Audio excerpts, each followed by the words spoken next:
future, talk radio will actually educate, inspire, and make you think. The future is now. Topics and music that affect your life from Universal Broadcasting Network. Tune in at ubnradio.com.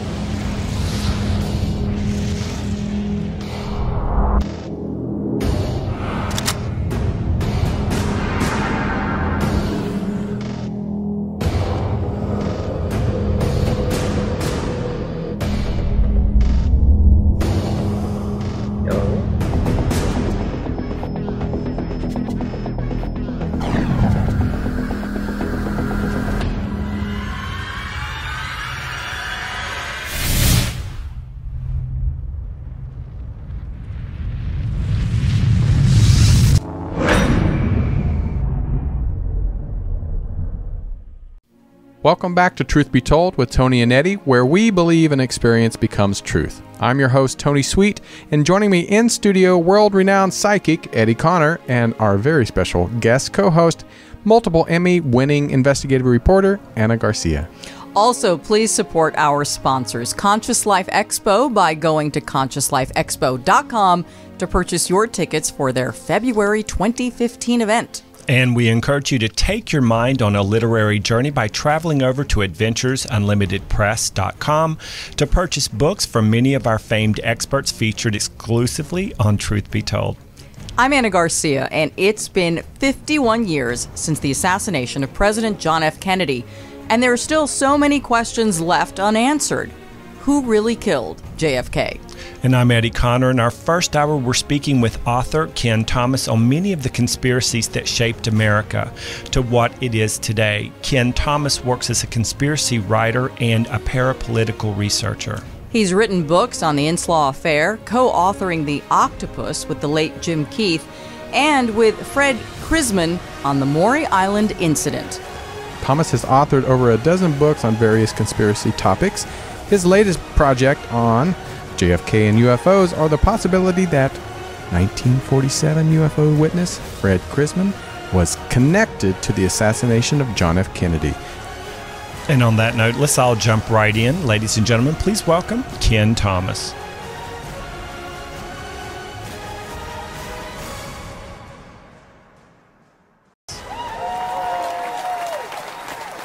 Kenn, how you doing? Hi, Tony, Anna, Eddie, hi. Hi. Hi. We are so excited and so honored to have you on the show, and it's going to be a great show because there's so many questions that we have that we don't know the answer to, and we're hoping that you can give us that insight of your for your years of experience. But first of all, congratulations on this many years of putting so many great books together. It's a great accomplishment, and I know many people that just like to want to write one book, let alone as many as you have. Well, thank you very much. The honor is all mine. Well, thank you so much. All right, so let's get into this now.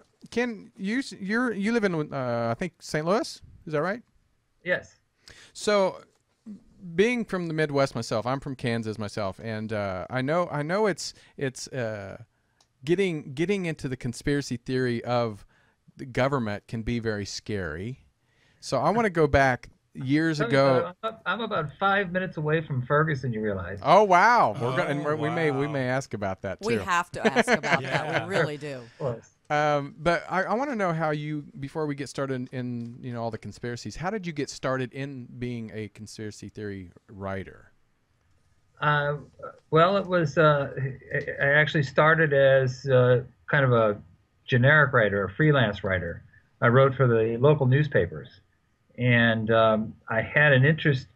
My interest in conspiracy started after seeing Dustin Hoffman in the movie Lenny Bruce. Oh, wow. Right, yes. Yeah, because that got me to reading Lenny Bruce's autobiography, which was ghosted by a guy named Paul Krasner, who was a friend of Mae Brussels. And through Paul Krasner, I read Mae Brussels' writing. And Mae Brussels is the mother of us all. All of us conspiracy theorists really trace our thinking back to her. So that was the daisy chain that started me off. And what had happened was I was writing various things. I did a lot of music reviews and interviews, and one time I interviewed Ram Dass, who used to be known as Richard Alpert. He was Right. Timothy Leary's partner at Harvard. Mm-hmm. And I did this interview with Ram Dass that was going to be published in a local newspaper, but they bowed out of publishing it at the last minute. So I had this interview, and I could pay a kill fee for it, but I still wanted to use it because it was good. So I created the first issue of Steam Shovel Press out of that. And so for the first 3 issues, it was like that. Whatever I didn't sell as part of my regular freelance work that I thought was interesting and good and should be out there, I put it in the magazine. And then after that, at the time the 3rd issue came out, Mae Brussell died.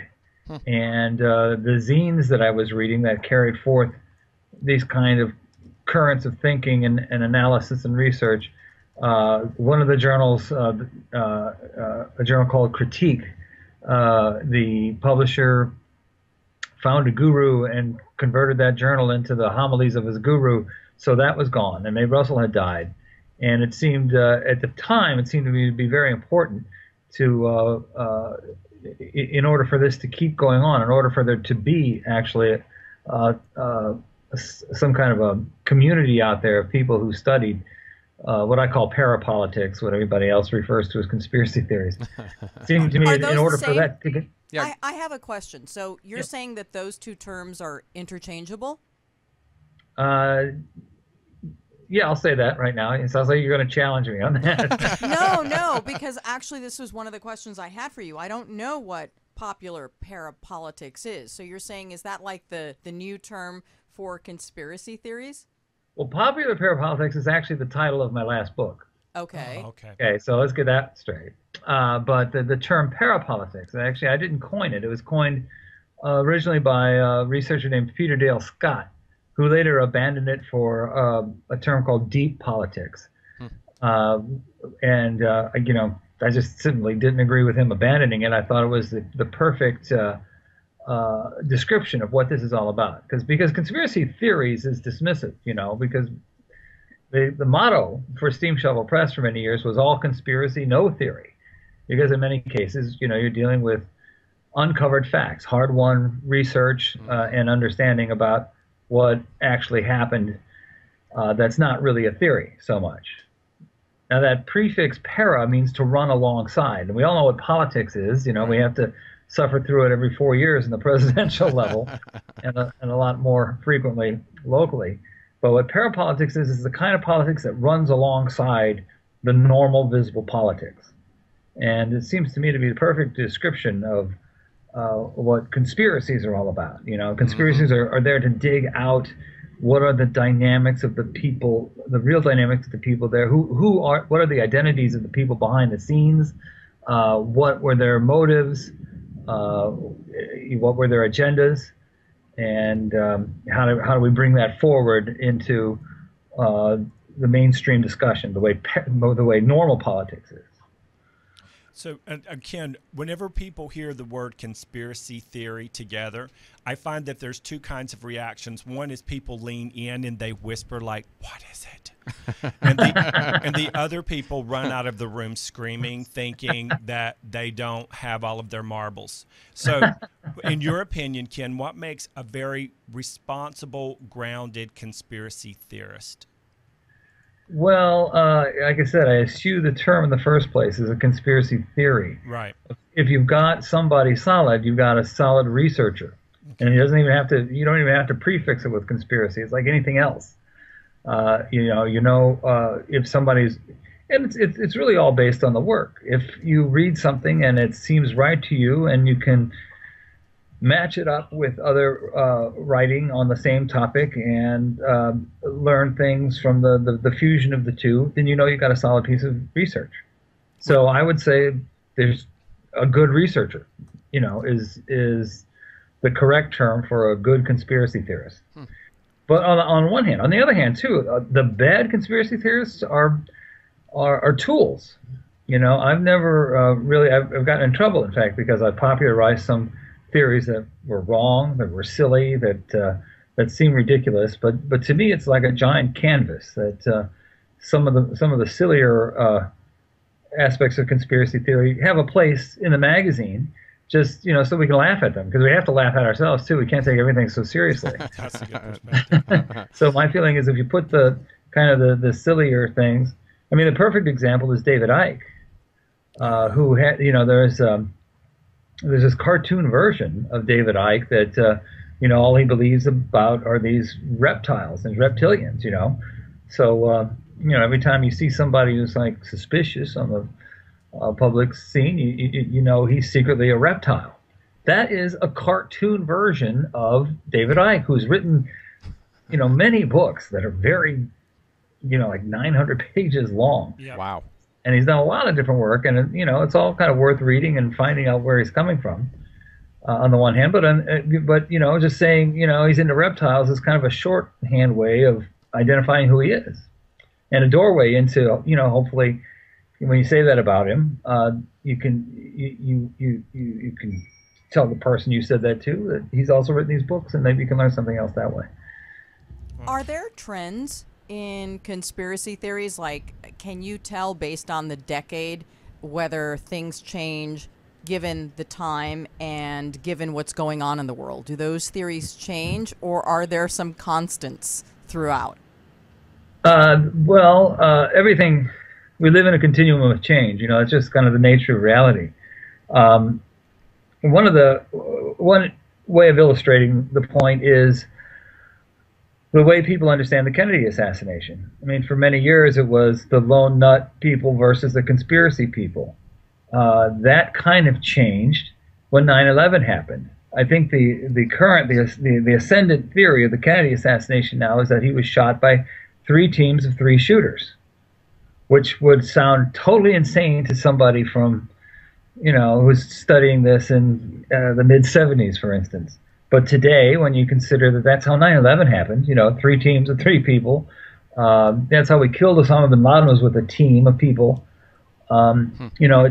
It's much more acceptable, I think, to a wider audience now, and much more, closer to the truth, that it was done that way. So when people hear, Ken, that you're connecting UFOs with the JFK assassination, what's their first response?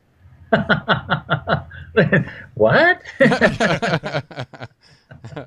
This is a real pity too, because I'm sure I annoy JFK researchers, because they all take themselves so seriously, and here comes Ken, and he's going to try to introduce this wacky concept of the UFO. And probably reverse, too. There are probably UFO researchers who get annoyed that I drag the JFK business into it, and I'm kind of smearing both sides with it. But the point is, my major point here is this figure, Fred Krisman. And it's not me as the lone researcher out there who has identified Fred Krisman as the grassy knoll shooter. It was Jim Garrison. And Jim Garrison did this, did one of the earliest and one of the best investigations of the assassination in 1968. It's famous. Oliver Stone's movie is based on it. Wow. But people don't understand that Garrison's chief suspect for the grassy knoll shooter was Fred Krisman, for a couple of reasons. When Garrison was about to tell Johnny Carson that on the Johnny Carson show, Carson shut him down. I'm getting some kind of technical. It must be a UFO. No, it's the government. Yeah. Oh, it's a conspiracy. That's right. That's right. Yeah. So, but my point is that Krisman is one of the major witnesses of this event called the Maury Island UFO in 1947. Actually, one of the first UFO incidents. It happened actually before Kenneth Arnold saw the flying discs over Mount Rainier. Wow. And Krisman had a job at the Hanford nuclear reactor there. His story links up to the Casellero case, which was part of Inslaw, the octopus book that I'm probably most known for. Krisman's business partner's son was Michael Riconosciuto, the main informant to Danny Casellero. Oh, yeah. It was part of the Inslaw case. So he's a real figure in history, and he's solidly connected to UFO history and solidly connected to JFK history. And unfortunately, these are some pretty wild topics, and it's hard for people to wrap their head around it. But on the one hand, but anybody who's ever studied any kind of history should be able to understand, who's real in it and who isn't, and and why it's important to talk about them. Ken, what we're going to do is Anna had invited a friend of hers that we'd love to introduce you to, and he's on the phone right now. And go hello, ahead can you hear me? Yeah, hold on a second. So, Charlie, I'm going to introduce Charlie. You've got some volume on back there that's pretty loud. All right, let me turn that down. Yes, because you're on the air now. I'll just turn it off. Oops, I think we lost. Charlie, did we lose you? I think we lost him.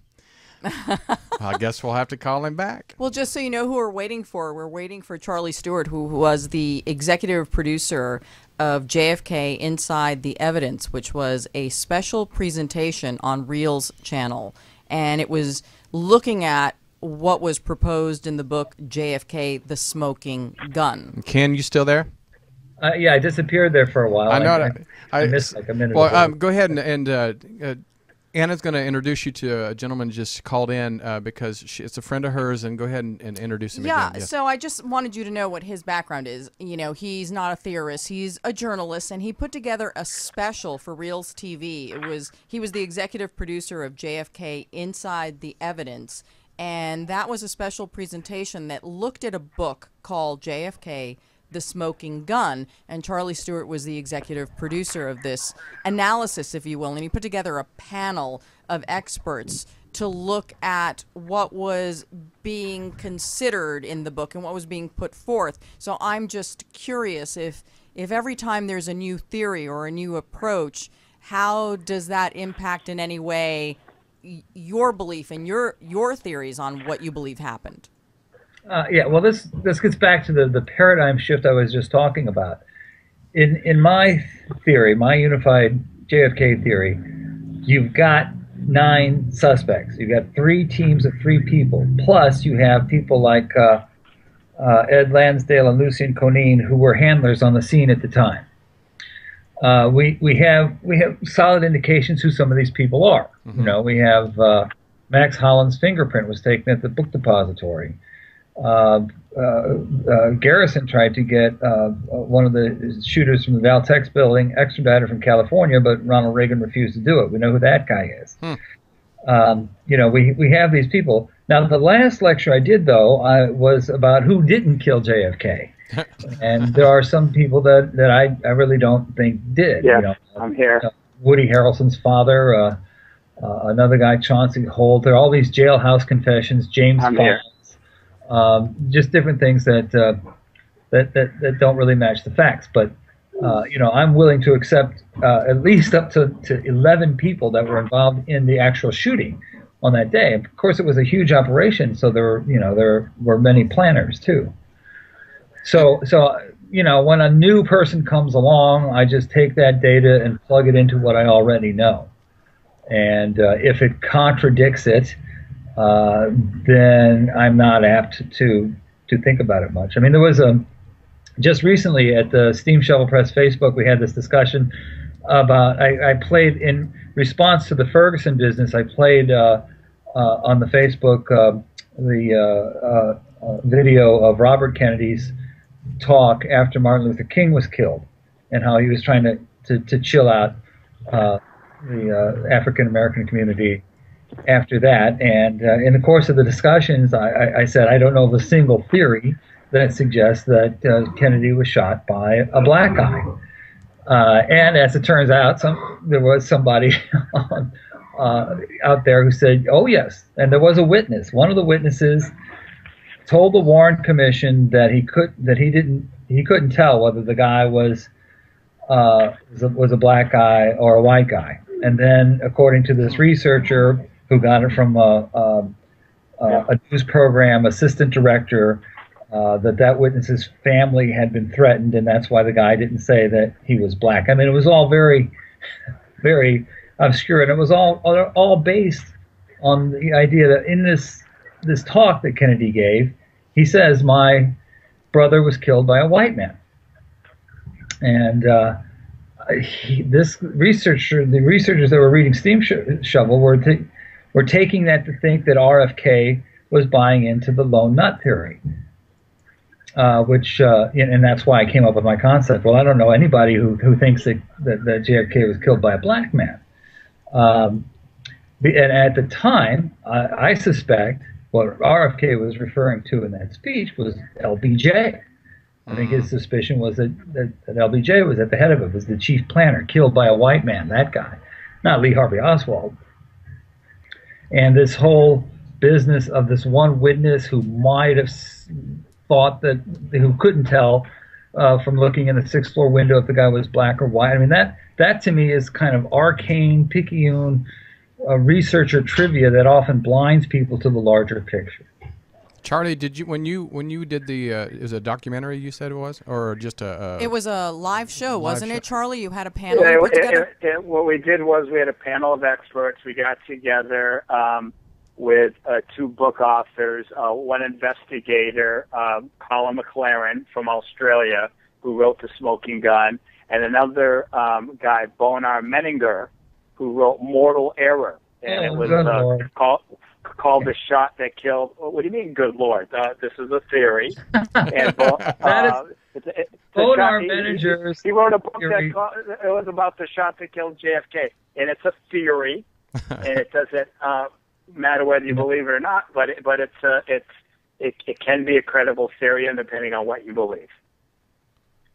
Well, Barb McClellan's book actually factored into this discussion that I was having about RFK, because a researcher named Walt Brown is the guy who uncovered the fingerprint of Matt Wallace at the book depository, and Barb McClellan, whose brother, by the way, was a press secretary for George Bush, Scott McClellan. But because of other elements in McClellan's book, Walt Brown distances himself from McClellan. Can I ask you a question? Let me make my point here. Did you read the Assassinations Records Review Board information, the 5 million pages that came out after the Warren Commission? Because if you look at that, there's a lot of new evidence that has been uncovered that sheds a different light on kind of what you're talking about. I will. I can guarantee you, sir, that yes, sir. that the theory that Bonar Menninger puts forth, that Kennedy was accidentally shot by a Secret Service agent, is hogwash, baloney. It's not true. Well, okay, let me ask you a question. I'm not saying I believe it or don't believe it. I just talked about the evidence. How do you explain smelling gun smoke? In the Warren Commission, they said 12 people smelled gun smoke on the ground. Then in the Assassinations Records Review Board information, and those like 5 million pages of documents, there were 22 people standing on the ground that smelled gun smoke. So just explain to me, I'm a regular guy, work hard every day like yourself. How would 22 people on the ground smell gun smoke if it was from Lee Harvey Oswald up in the book depository? So that's, I think, one great part of the theory that you know, who knows, it still could have been a mafia guy out in the grassy knoll, correct? There's photographs of that smoke. That smoke exists. A lot of people smelled it. It's it's probably Chrisman's shot from the grassy knoll. Well, nobody's going to tell you. Well, okay, all right. Well, if you I don't know if you study forensics and ballistics. If you would take a minute and get your head out of the conclusions that you seem to want to reach from the research that you've read. Yeah, I just read the research. Like you read your research. That there's no smoke there, but it's not. Yeah. There's no Secret Service agent turning around and using an automatic weapon to accidentally shoot JFK. There's not a single that says that. Well, wait a second. The Secret Service destroyed all their documents. So now, what does that tell you? Does that mean somebody's hiding something, whether you believe it or not? Well, couldn't that be? Hey, Charlie, that could be, because we're talking also not just about JFK, but we're also talking about conspiracy theories. And when something is hidden or the government holds something back, then that feeds into this whole concept of what is a conspiracy theory and what contributes to people coming up with all of these theories because maybe they can't get to the truth. I think you're right, and there are so many theories, and if you put them all together, it's still hard to figure out, was it really Lee Harvey Oswald? for me, when they had, I forget the guy's name. I think it was Howard Donahue, and he was an expert marksman, right? So they had him go up into the 6th floor, and they said, go ahead and try and hit a moving target. 1, 2, 3, 1, 2, 3. They had like 10 or 12 of the best marksmen in America, and none of them could hit a moving target with that accuracy. What do you think, whether Ken? Or not, I'm just saying that's like impossible for the best guys in America couldn't do it. It seems to me that the implication here is that if you don't believe every theory out there, you think that Oswald acted alone. And you're not going to see me make that argument. You're not going to see any responsible person who's read the research on this. I think that's the Warren Commission. What we're doing, that's the Warren Commission. Ken, what we're doing is we're just throwing in all kinds of other possibilities with an open mind. We're not pushing against any one thing. We're just trying to keep an open mind, and because you never know. And I love this thing about the Secret Service and shredding everything. Why does the government have to shred something as big as that, and for what reason?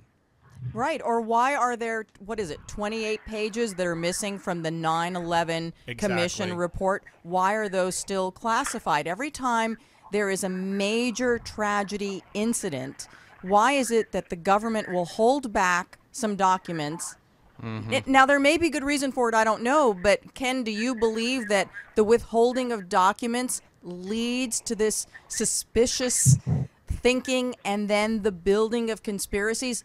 And there may still be a conspiracy behind it, don't get me wrong. That's funny. Well, I come from a community that, we start on that premise, that the government is covering things up and is constantly has a program of trying to stay on top of information, of covering things up, of threatening witnesses, killing witnesses, that it happens all of the time. Yep.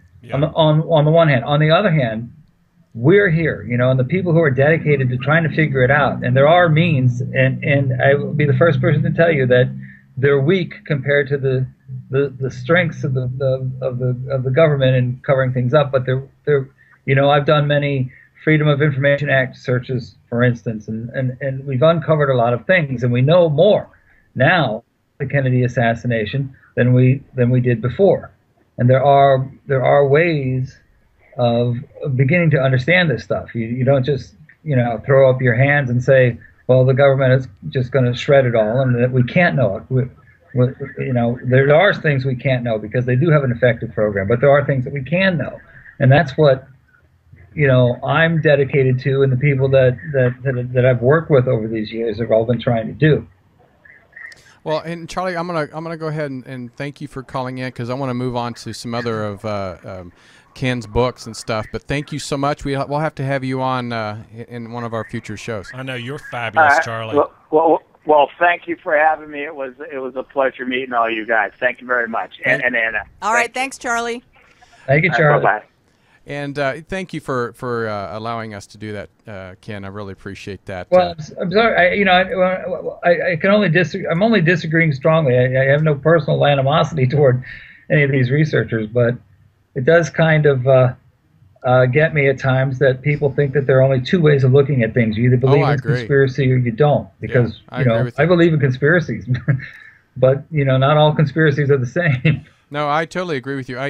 That's why when people ask, what Truth Be Told is, and I always tell, it's the people that call in, the experts, their truth, and you can listen to the show. You can, take away with whatever you want to take with you and make your own truth. It doesn't necessarily mean that everybody has the correct answers, but you've had years and years of experience, and that's why we have you on the show, because we enjoy people like yourself. Yeah, and when we're all. I think, but the method I like to tell people is triangulation of research. Right. The way to get closer to it is to not just take my word for anything, but read my stuff, read Bart McClellan's book, read Bonar Manager. Right. Just read as much as you can, and then try to fit it all together. And think for yourself and question every authority, including mine, certainly. And well, that's going to take us to the next subject that I didn't have a chance to read the book, and I want you to explain really what this is, the octopus. I don't know what it is, and I'm curious as what the hell it is. Okay, where to start on the octopus? Okay, well, the octopus was a researcher named Danny Casolaro who died in the course of trying to uncover something called the Promise software. And what I did, when he died, he turned all of his papers over to the University of Missouri, which is where I work. And here was a conspiracy theorist who died in the middle of his work, probably killed because of his work. And me, along with my partner, Jim Keith, we took his research, and we if we didn't finish it, we at least presented it as much as he had done, plus a narrative of his life and the fullest story about the conspiracy he was trying to uncover. That's the book, The Octopus, and it involves mostly something called the Promise software, which was an advanced, for the time, was an advanced software prosecutors information management system, is what Promise stood for, and it had. It was used it was given to the Ayatollah Khomeini as in exchange for him holding on to the hostages until after Ronald Reagan won the 1980 election, the famous October Surprise conspiracy. And it was a bargaining chip for that process. And that's just kind of where it begins. It's a scandal called the Inslaw scandal. And Promise was, this is part of the reason why I don't get too excited by Snowden and Assange and these people who come up with this tremendous revelation that we're all under constant computer surveillance, because that's just the beginning. The Promise software, what the Promise software demonstrated was that we're not under constant surveillance all the time, right, but it also has an extrapolation capacity. They not only know what we're doing, but they know what we're going to do. Oh, wow. And that was what was of interest here. And Casolaro was working that out. And his informant for the case, Michael Riconosciuto, is still a famous spook, he's in jail now, was the son of the business partner. His father was Marshall Riconosciuto, who was a business partner to Fred Krisman, who was the guy that Garrison was investigating as in the JFK assassination, the Maury Island witness. So that's a big chunk of it. Well, it's just, that's the thing about conspiracy theory. There's so much that people, I think, don't understand, and it's hard to sometimes follow because there's just so much information out there, and information that's not giving to us sometimes just piece by piece. And I think, it's great to have people like yourself that can go do it for us. Well, I can walk you down the tunnel, but right. You're going to have to come out the other side. If I was to summarize The Octopus, the full title of that book is The Octopus: Secret Government and the Death of Danny Casolaro. And what you will find out if you read the book is how Casolaro lost his life trying to demonstrate to people that computer technology is far more advanced than anybody thinks it is, and it's involved a lot of these high-tech conspiracy guys that are so much in the news these days are amateurs compared to Casolaro and what he uncovered. So if you're interested in surveillance technology, encryption software, The Octopus is the place to go. There was a show called The Lone Gunman. Do you remember that show? I remember it. Yeah. It was. This is a very interesting fact. The first episode of The Lone Gunman it came out the March before 9/11, and the plot of it was an airplane was being crashed into the trade towers. So here's like advanced word. And the way it was happening in that show was that there was a Promise-like software running the aircraft. I mean, they call it off at the last minute, but it was the whole 9/11 scenario. And here it was months in advance of when 9/11 happened. Now, speaking of 9/11, this is one of I was born on December 7th, not 1940s. But it's Pearl Harbor Day's coming up, and that was at the time that was the biggest attack on America at that time.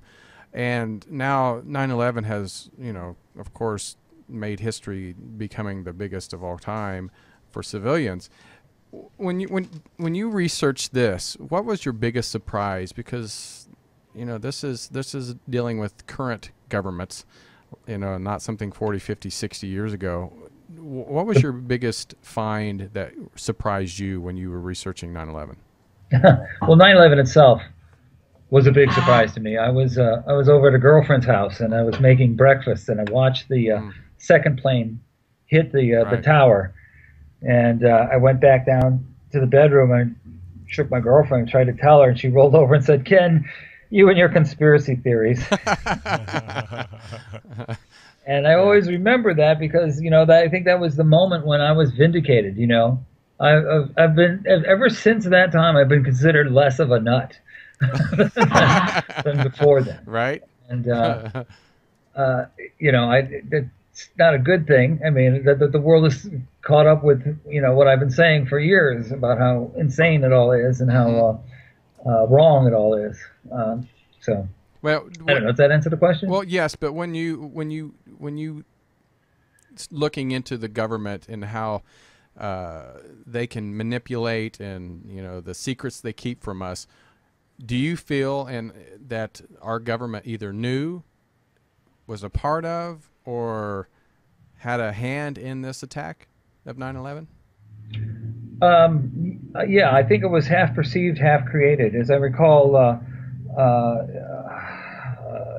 Dick Cheney ordered a stand down. They could have shot the planes down, but they saw that it was happening, and they said, "Hey, we can work with this," and they allowed it to happen. And thereafter, there was an enormous cover-up.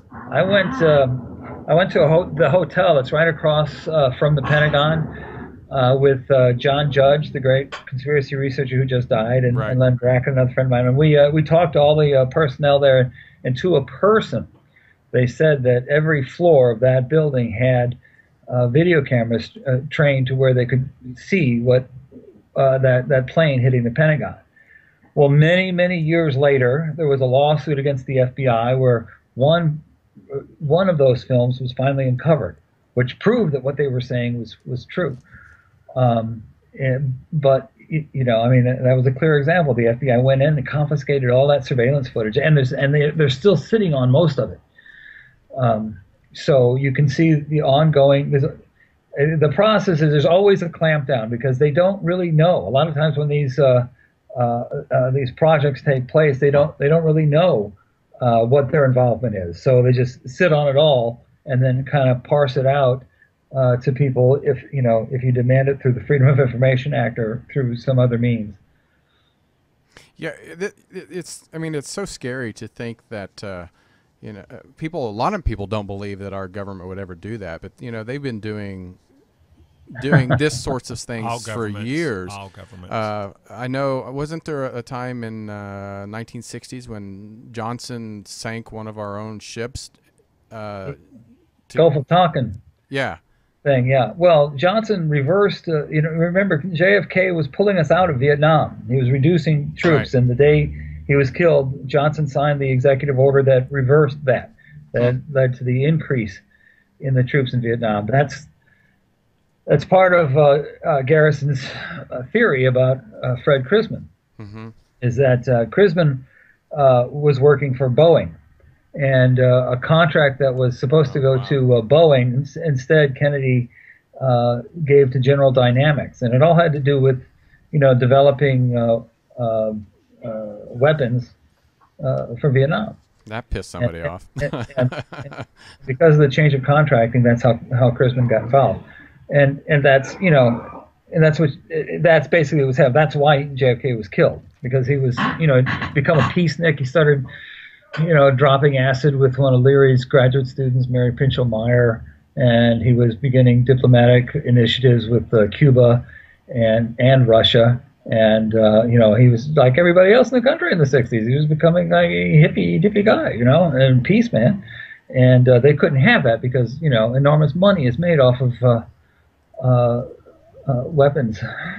Speaking of that, with each decade that has passed since the 50s, the 60s, the 70s, Kenn, in your opinion, how much more money is channeled into the government in a way where things like that keep happening progressively or like at random speed now? How much over each decade can you see where the money that's going into, I hate to say illegally, but Well, it there's a is black because budget. yeah, exactly. What's the jump decade to decade to decade from the 50s to now? Can you see where it's more of that kind of thing where our Congress is paid off, the government is paid off, etc.? Yeah, well, this is called the military-industrial complex. Mm. And the first person to identify that was in the 1950s, right? That was Eisenhower. Yep. Mm-hmm. And he identified that reality, and then he quit. And JFK was really the first president to try to deal with it, to try to reverse it. And it was already snowballed too far for him. That's why he was killed. And there certainly hasn't been anybody since that has slowed it down or stopped it. So we have now a global culture that is a huge military-industrial complex. And so, one of the things when Kennedy, the last speech that JFK ever gave was about something called the TFX Tactical Fighter, which became the F-111. The F-111 was a contract for fighter planes that was eventually sold to Australia. And this gets into Barr McClellan's book that we were talking about before. Mm-hmm. But that project eventually led to the development of Pine Gap, which is one of these huge radome, creepy, big military installations in Alice Springs in Australia that's identical to the famous Area 51. Oh, wow. Nevada desert, which is a big, sprawling, super secret military structure, at the heart of our military complex, and it's a global thing. The money is not traceable anymore. It's out of control, and it's a nightmare. Well, we have about 5 minutes left, and I want to ask you about Maury Island. And so a lot of people have not heard of this before, and I'd like you to explain what that is and where it's at and what significance does it have. Okay, Maury Island is in Puget Sound in the Pacific Northwest. And days before Kenneth Arnold saw the first flying saucers over Mount Rainier, this harbor patrol boat, it was a commercial enterprise that would track lumber, try to retrieve lumber that was floating in the sound, because there was a reward if you can bring back this lumber, these trees, you can get $25 a tree or something like that. And while they were doing that, they saw these flying saucers came down, and one of them spewed out some kind of material that struck, killed the dog that was on the ship, and struck the son of the guy who was running the ship, a guy named Harold Dahl. Ouch. And then that flying saucer started to wobble, the one that was spewing, and then it was tapped by one of the other ones. It straightened up, and they all flew away. And there are some theories actually that the wobbling one later crashed in Roswell. Oh, really? Yeah. Wow. And so it was the same. Was it 1947? Right? 1947. Yeah. This is basically the first UFO incident of the modern age. Even though UFO has been seen throughout the history of man. Right. So the next day, Harold Dahl's partner came down. Harold Dahl told him a story, and his partner came down and then claimed later that he saw a flying saucer that day, and that was Fred Krisman. And that whole incident was Kenneth Arnold, who later became famous for seeing the flying saucers over Mount Rainier, was hired by a guy named Ray Palmer to investigate Maury Island. And he talked to Dahl and he talked to Krisman. He didn't know what to make of it, so he called in military investigators, a guy named Davidson and Brown, who did the same thing, talked to them. They collected some of that slag, and they loaded it onto a military airplane, and they were flying off to Wright-Patterson to study it some more when that plane crashed, and those two investigators were killed. Oh, And then Fred Krisman disappears off the scene and doesn't really reappear until he's a suspect in the JFK assassination. Wow. So that's the connection. That's pretty much the connection. And believe me, there's a lot more to it. You know, some of the more fascinating details. Like it's you know, hard to not sound like a ranting madman. I just give the bare bones stories so that people can follow it, and hopefully I've given enough for people to be interested in some of the more interesting details.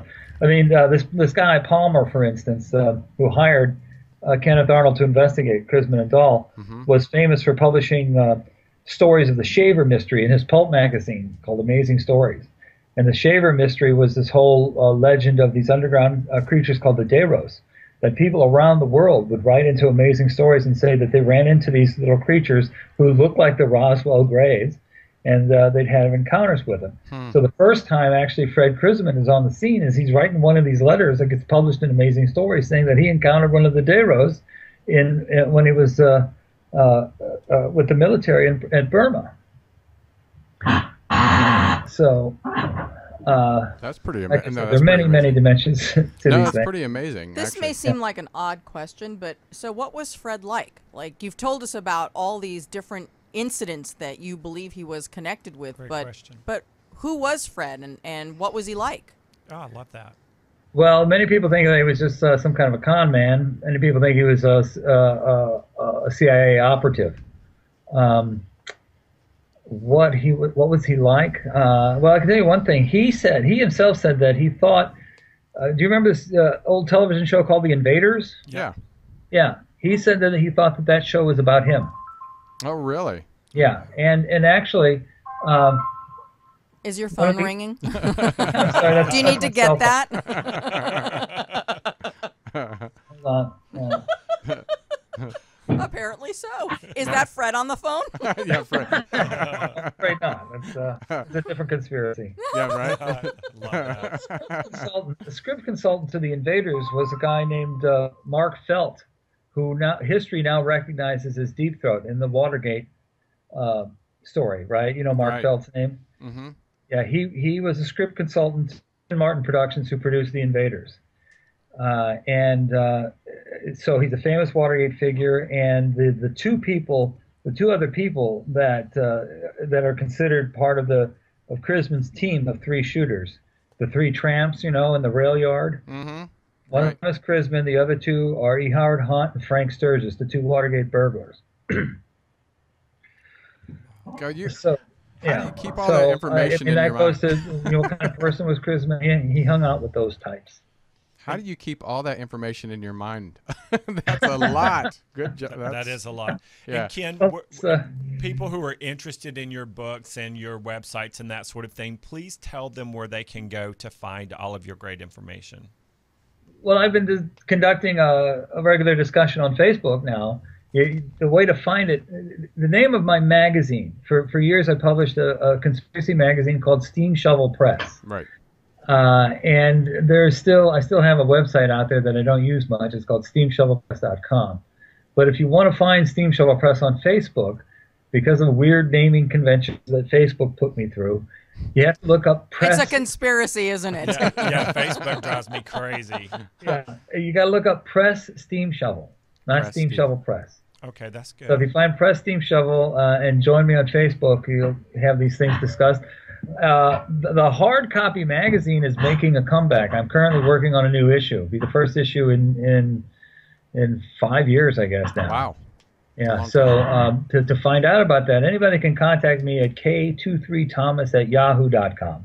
K23Thomas at Yahoo.com. yahoo.com. Yeah. And you can find my books on Amazon, or you can go to Wikipedia. They have a whole bibliography of me up there. Oh, yeah. You got Awesome. tons of books, I'll tell you. Yeah, yeah. I've written a lot, and you know, and how do I keep it all in? It's like revelations per minute. It's actually exciting to me when I find a piece of information that fits so clearly into something else. I mean, how can you forget it? Really, you know. That's true. That is true. And I have to say, you know, again, it's an honor to have you on the show, and because of time goes so fast, I definitely want you to come back, and we have so much more to talk about. You have so many books we never even touched on, so I hope you accept our I had a invitation. great time talking to you guys. Thank you for having me on. I'm flattered by your comments, and sure, I'd be happy to come back anytime. All right. Well, everybody, this is Kenn Thomas, and we definitely enjoyed having you on the show. And thank you for participating in our call. And definitely, we're going to have you back soon. All right. Okay. All right. Thanks a lot. Thank you, sir. We'll talk to you soon. Take care. All right, take care. All right, what we're going to do is we're going to take a break, and when we come back, we have two other guests. We have Dean Ryan and Sean Stone. So I don't want you guys going anywhere. You're listening to Truth Be Told on Air with Tony Sweet with Anna Garcia, Eddie Connor, and myself, Tony Sweet. We'll be right back.